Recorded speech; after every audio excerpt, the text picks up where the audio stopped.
I sent out a social media post of RV Life Q&A. What do you guys want to know? What do you guys want to know about me? What do you guys want to know about Kylo? So yeah, we're going to answer that today.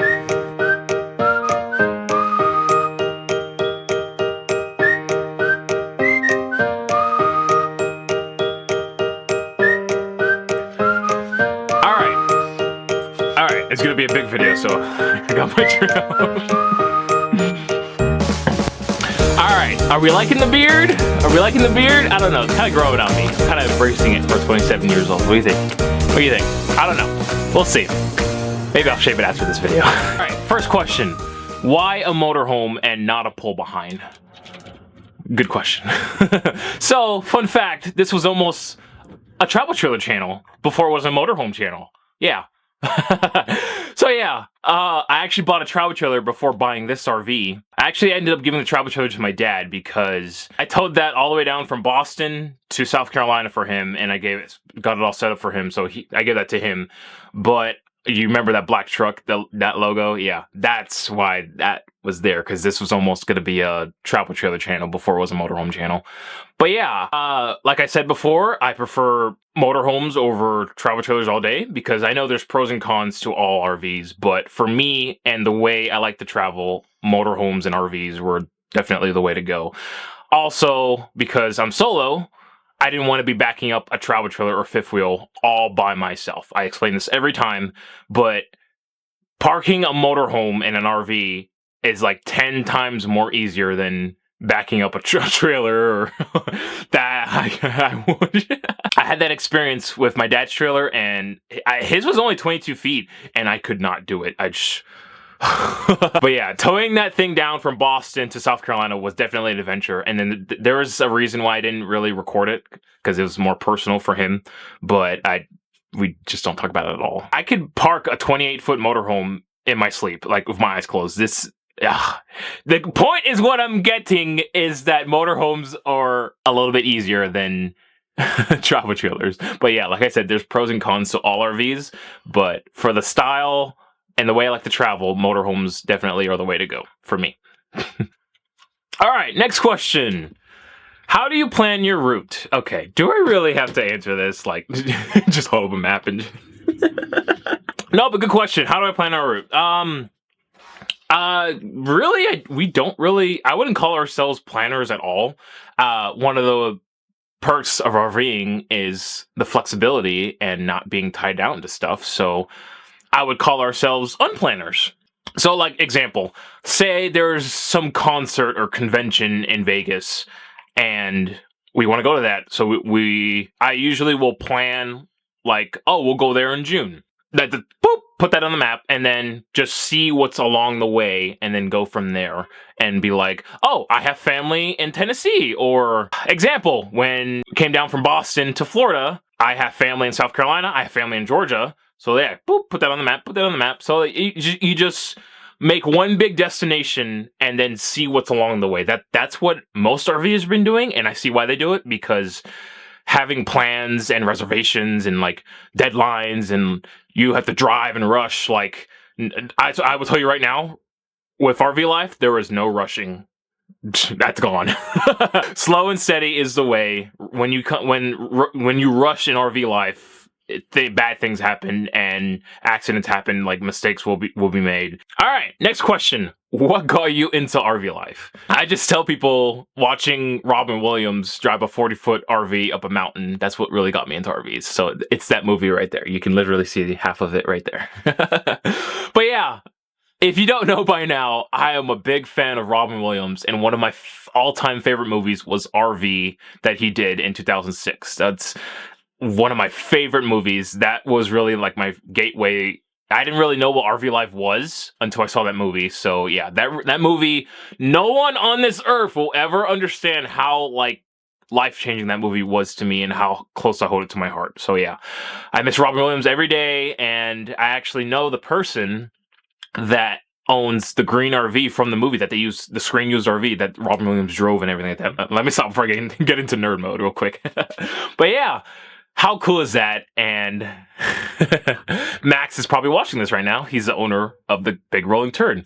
the RV that they use in the movie. But yeah, that's what got me into RVs and mostly motorhomes and not pull-behinds or towable RVs. Me and my family were really big road trippers growing up, and so yeah, we would drive to Orlando all the time. If you don't know, I'm from Florida. But yeah, that's RV life for us. All right, next question. Y'all are really trying to make me cry, aren't you?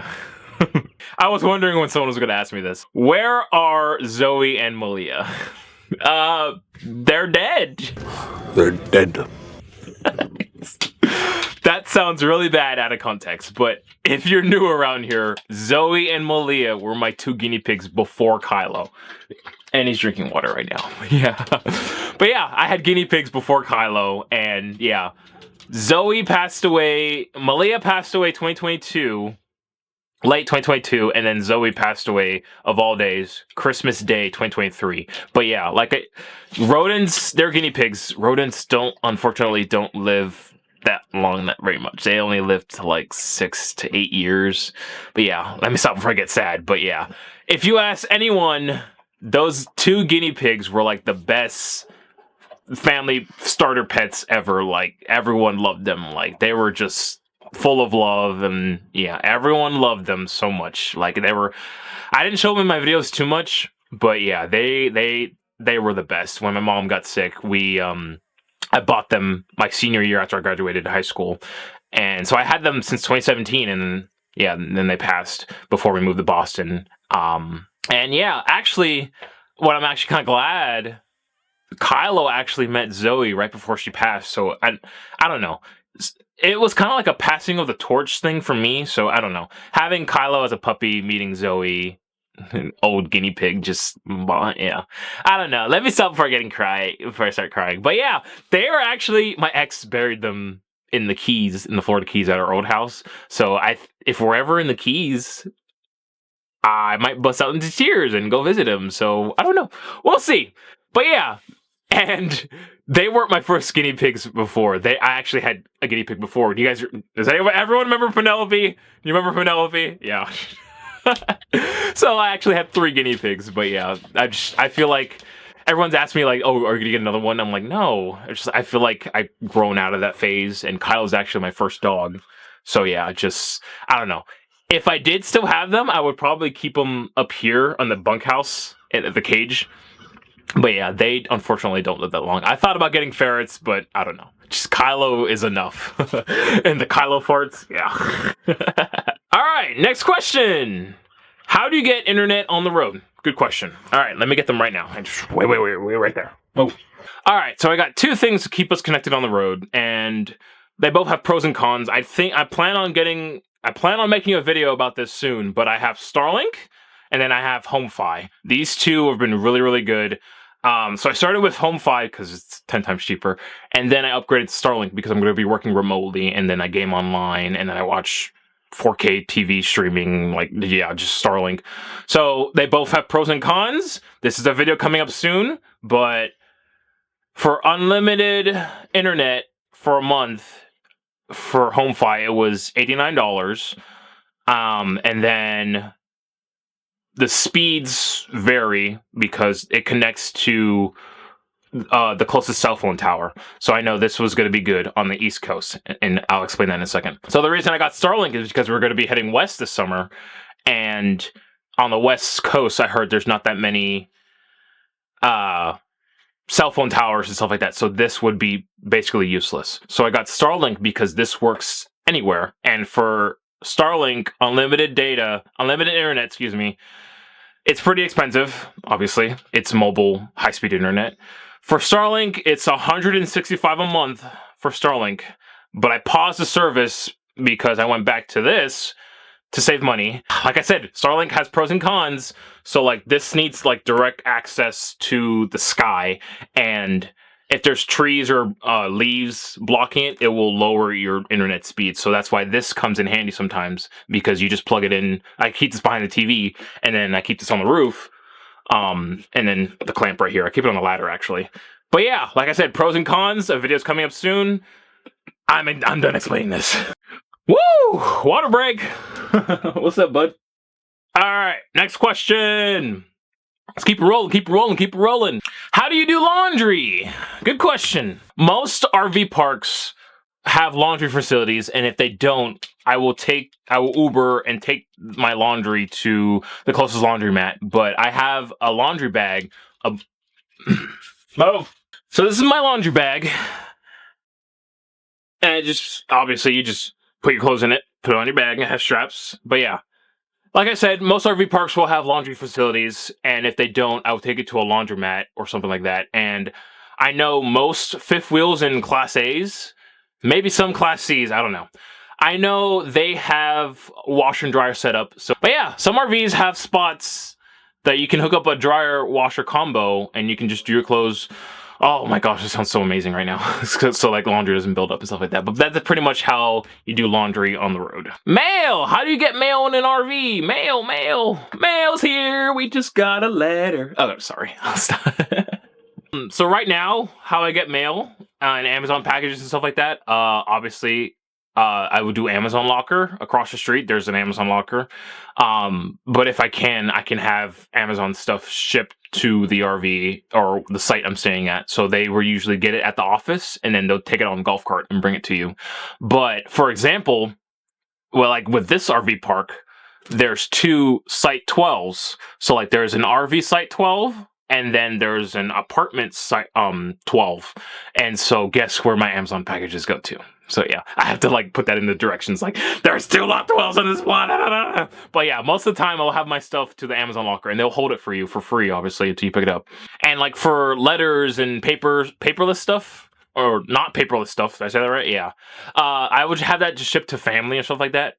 Right now I have it all going to family in Florida. But I know this is what I've been actually looking for. There's an RV service called Escapees, and they're an RV club that handle all your mail and stuff like that. So they're all digital and paperless and stuff like that. So they will get your mail, scan it, forward it to you, and throw out what you don't want. So I've actually been looking into this, but it's not really an option for me right now because I don't really have anything that's paperless. But I'm looking into it. But yeah, it's called Escapees. I'll link it right here. And I think this is something me and Kylo will use down the road. So yeah, that's how we get mail in an RV. How do you find campgrounds? Another good question. So I know there's apps out there like Campendium, All Stays, RV Life, and stuff like that. I've actually never used them because I've never have to, but I just use Google and Google Maps. But what I do when I plot my route, back to plotting the route, I just Google what RV parks are along the way. So I'd like, I'll just stay there or stay here and like see how long distance each other, because I don't really drive more than 3 hours, 4 hours. It's pretty exhausting after 3 hours, to be honest. Pretty much, actually, I bought this in 2019 and I have never used it once. I bought this for RV Life and I have never used it once. I actually own an Atlas and it's a 2020, so I bought how ironic. But I've never used this thing once. I've been RVing for almost 2 years and I've never had to use this. But I keep it for emergencies, obviously, because if my phone dies, I have this. Or if I'm somewhere that doesn't have signal, I have this. So yeah, maybe I should keep this up front. Is it scary driving the RV? Do you want the good answer or the bad answer? No, I'm kidding. So driving this Class C motorhome, so I got to practice a little bit with it first, and honestly, they're Class C's are just really big U-Hauls. They're very similar because it's kind of on the same chassis. The van chassis, that's what the C is for Class C, is cut out chassis. That's what that means. You know, Class A's are a different category because they're on a bus chassis pretty much. So I heard they're more stable, but they actually sway a little bit more. This one doesn't really sway, but driving this 28-foot RV, it's technically 30 feet because it has the bike hitches on the back. But just go wide with your turns. Your mirrors are your best friend in an RV, motorhome, or travel trailer. Let's be honest. But just take it slow. Time your turns. Practice. Like I know everyone's preference is pretty different, and not everyone can drive mammoth motorhomes. Like everyone's comfort level is different and preference is different. I understand that. So yeah, it's just, if you think it's for you, if you like big trucks, you're probably gonna like it. If you are overwhelmed by F-150s and Toyotas and Silverados and you think those are too big, don't get an RV. They're too big for you. But me, I'm 6'2". I'm pretty tall. This RV feels small to me. That's why I want a Class A. I don't know. Just watching Robin Williams drive a 40-foot motorhome up a mountain by himself, it's just, I don't know. As a kid, that really like inspired me, and like I'd be like, oh, if I can drive that, I can drive anything. But I've driven 30-foot boats before. The RV we rented for my dad's 50th was a 30-foot. This one's a 28-foot. So I've driven bigger and then started with smaller. So yeah, if I could drive that 30-foot, I knew I could drive this. So that's why after the rental, I bought a motorhome. I was like, crap, I should have bought a motorhome because they were like 10 times more fun. So yeah. I will say the only time I get like white knuckled is going up hills. Every RVer knows hills are kryptonite. That's the only time. It's like the only time I get like scared while driving, but no. I have so much fun driving this RV. Like I get so excited for a road trip. When I get on the highway, I just put the cruise to 65 and put on my podcast, put on my music, and just relax, chill, just road trip. Yeah, it's just, I don't know what more you want from me. All right, next question. Was it hard downsizing into a 28-foot motorhome? Yeah and no. It was at first. I threw out a lot of stuff and gave away a lot of stuff, but you will quickly realize like how much you do not need in an RV and how much you do not have space for. But downsizing was actually kind of fun and like uplifting and just relieving, like getting rid of like.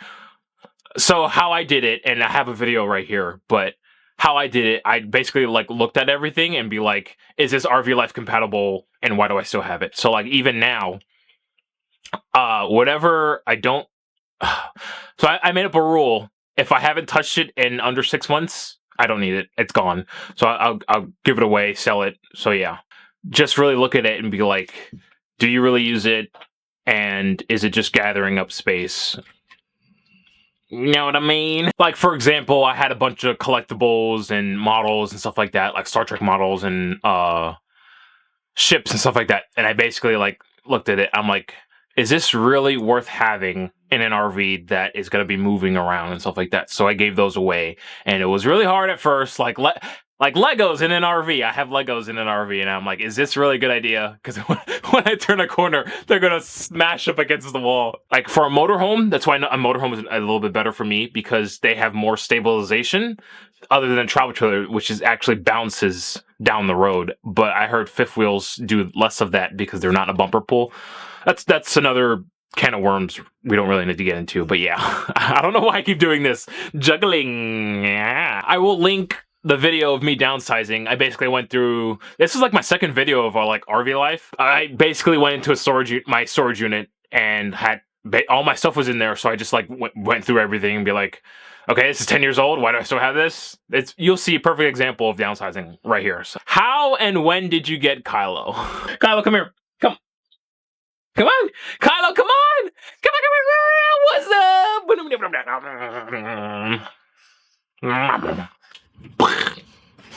I hate when I do that. So Kylo just turned 4, and he was actually a surprise. Surprise to me, surprise to my best friend.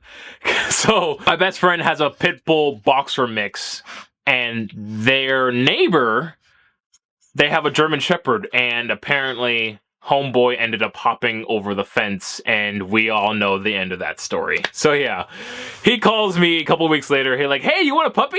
Prada had puppies. Kylo is a surprise. So yeah, my best friend gave me a best friend. I like to tell people that. But yeah, Kylo was really a surprise. And yeah, I asked him like, do you have any boys? I've always wanted a boy. And he's like, we have one boy left. But yeah. So I can't remember the names, but Max, Kush, stupid name for a dog, Ruby, Kylo. I think Kylo was I think there was like 6 or 7 dogs. I can't remember the rest of the names, the dogs' names. I know they gave them away before we saw Kylo, but yeah. But yeah, Kylo just turned 4, and he was actually raised by me and my ex. Me and my ex got him. He helped me train him and stuff like that. So yeah, yep, that's Kylo's story. Oh, and if you're wondering why I named him Kylo, yes, I named him after a Star Wars character. It was the only, because most of you know I'm a big Trekkie, but most of you know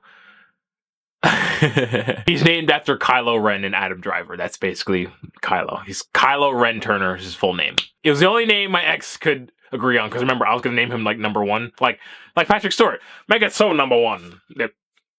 You get the point, okay? Why name the RV the Condor? Oh, there goes my phone. So, if you are Gen Z, my generation, my era, does anyone remember a little show called Stormhawks? My name's Arrow, and I'm a Sky Knight.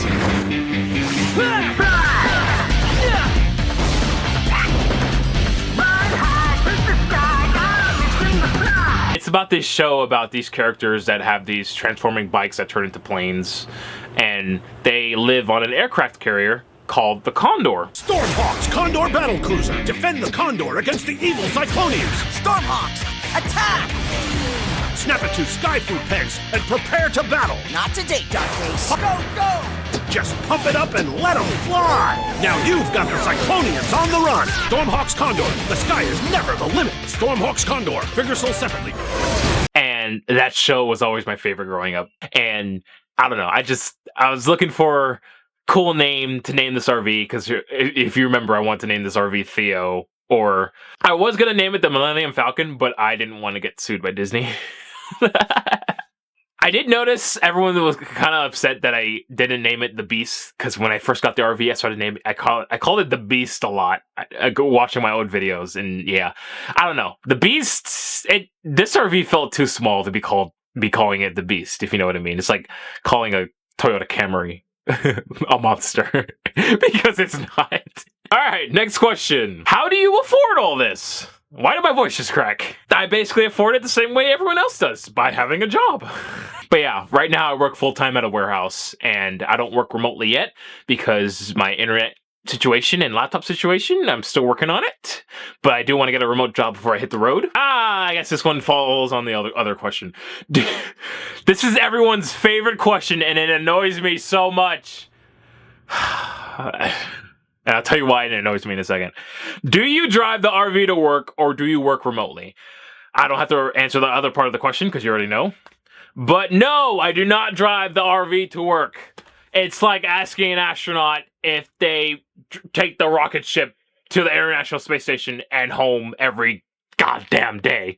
No, it's stupid. It's insane. And I get annoyed so much because nobody thinks before they ask me. It's like, the RV is basically too big for commuting. That's what the point I'm trying to get. So, I don't have a tow vehicle yet. I plan on getting maybe like a 2-door Jeep later down the road. But right now, I have an e-bike that goes just under 40 miles an hour, and it has pedal assist. I love it. It's very convenient and affordable and fun. I actually like doing it because I'm a big mountain biker, and I actually know how to ride a motorcycle. I have a motorcycle endorsement, not endurance. Driving the RV to work and back, I basically do something called base camp, and it's like my RV's my home. I would like to come home and just lay down. I don't want to have to set up another thing, you know what I mean? So that's what I do. It's called base camp, and I basically will drive the RV to RV park and see what's in the area, and then take the e-bike. That's my shuttle vehicle. So RV's home base, e-bike's shuttle vehicle. Kind of cool. What is the 10-year rule? Yeah, so this is a good question too. So the 10-year rule, some RV parks will have something called the 10-year rule, and this is, so like if your RV is more than 10 years old, they will not allow you to stay with them. That's some RV parks, that is not most RV parks. I think it's a stupid rule because they would have a lot more customers and stuff like that, but I guess it does make sense because they don't want like worn down RVs, and like if they're like RV resorts and stuff like that, like really like 5-star resorts, they probably don't want like I've actually never had that problem. I always, before I go to RV park, I look at their frequently asked questions and like their guidelines and rules, and mostly because to see if they're pet friendly, because Kylo's a German Shepherd, an aggressive breed. Yeah, does that look aggressive to you? Does that look aggressive to you? If you're wondering, Kylo is a German Shepherd Pitbull mix, and he's 65 pounds, just under 70 pounds, and I've had a little trouble finding RV parks allowing him. I just say he's the German Shepherd mix or the Chocolate Lab mix. But yeah, it's technically true because that's what his mom was. Need to know information for Kylo, you know what I mean? Does that look like an aggressive breed to— Aw, Kylo. This dog is afraid of his own shadow, please. I know some parks will have like no RVs older than 20 years old or no RVs older than 10 years old. That's mostly RV resorts. But yeah, I've never had that problem. Like I said, just look at the guidelines and rules of the RV park before you go there, obviously. And yeah, that's pretty much the 10-year rule. I think it's a stupid rule, but sometimes I understand it because there's RVs, unfortunately, that look like this. Your RV is older than 10 years old. Some RVs will just ask for a picture of your RV to make sure it's not worn down or stuff like that. But I know for the RV park we stayed in South Carolina, for example, I know some of their guidelines is like you have to wash your RV before bringing it. It's like one of those high class RV parks. It's one of those. So like there's rules like that. So like I said, just look at the guidelines, look at the rules, policies before you stay. So yeah, that's what that means. Alrighty, next question, rolling through. Is it scary doing this all by yourself? Ooh, that's a good one. That is a question I get a lot because I am solo, but no, not really.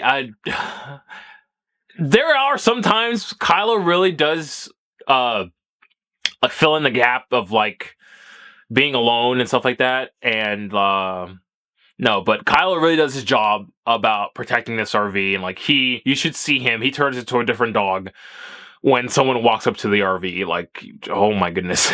But no, I don't really like feel alone most of the time. I feel like I have you guys. I'm talking to you, but I mostly have Kylo to talk to. But families is just a phone call away, and I feel really independent and able. Like, another reason why I like motorhomes is because I actually know how to fix them when they break down. I am very fortunate to have a best friend whose dad was a mechanic, and I spent a lot of time at their house, and I've actually rebuilt a F-150 engine with him. So I kind of know the ins and outs of a Ford. So that's why I prefer Fords, because I know them in and out. Like when the alternator went out on this RV, I knew how to replace it, and actually it happened in his backyard. So he was actually able to help me with it. That's my philosophy. If I can do this all by myself, so can you. That's kind of my philosophy here at WoahItsChristian. But yeah, doing this by myself, I don't really feel alone most of the time, so I don't really think of it that way. So yeah, that's like the best way I can explain it, I guess. Next question! Alright, final question. Woo! Oh, this is a good one. Alright. Last and final question. Do you need a special license for an RV? No, you do not. And this actually surprised me too. No, you do not need a CDL to drive a motorhome because they're actually classified as passenger vehicles. Yeah. Yeah, isn't that insane? Yeah, like I said, it's just like a U-Haul. They're classified passenger vehicles. I know for some fifth wheels, I know the rule. I think if you're longer than 50 feet or longer than 70 feet, something like that with travel trailers and fifth wheels, then you need a CDL. It's a certain amount of length that you are, and that you need a CDL, right? I think I'm right. Yeah, I might have to look this up. So if you're 26,000 pounds or more, then you need a CDL. Maybe it doesn't matter on length. Maybe I was wrong. Semi-trucks are 53 feet. So if you're driving an RV that is more than 40 feet, I think that's when you need a CDL. I guess if you're driving a vehicle over than 50 feet, then you need a CDL. Okay. And most RVs are 40 to 42 feet. Yeah. I think I'm saying this right. If I'm wrong, just tell me in the comments. But yeah. My camera's dying right now. Let me switch batteries real quick.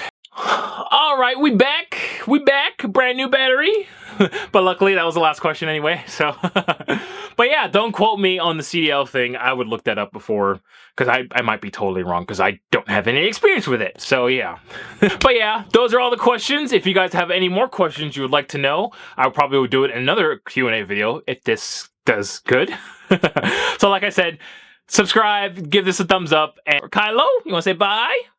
Tail's wagging behind me. But yeah, thank you guys for watching if you made it to the end. But yeah. If you're new around here, I'm Christian. That's Kylo. We live full-time in an RV. But yeah, we're going to end the video here. Kylo's going to... Bye, guys! Do you outro? Oh, you're so cute. Give me a kiss. Alright, guys, we're going to go. We'll see you guys next week. We love you. Right, Kylo? Do you love everybody?